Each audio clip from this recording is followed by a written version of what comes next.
Allah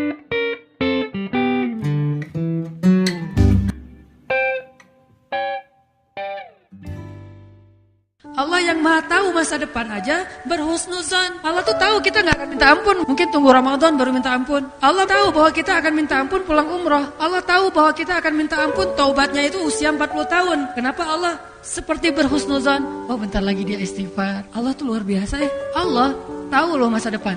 Allah tahu ada hambanya yang lagi berbuat dosa, taubatnya mungkin 10 tahun lagi, taubatnya mungkin 20 tahun lagi, taubatnya mungkin akhir hayatnya, detik-detik mau sakaratul maut baru taubat. Kenapa Allah berhusnuzon sama dia? Tunggu, bentar lagi dia mau minta ampun. Malaikat nunggu. Allah belum juga tuh. Tunggu aja 2 hari. Allah udah 2 hari, 3 hari, setahun, 2 tahun, sampai akhir hayat. Pas dia bilang, ya Allah ampunkan, udah selesai. Tuh, lihat tuh malaikat tuh kan minta ampun kan? Allah gitu sama kita. Seolah-olah Allah itu gak tahu apa-apa.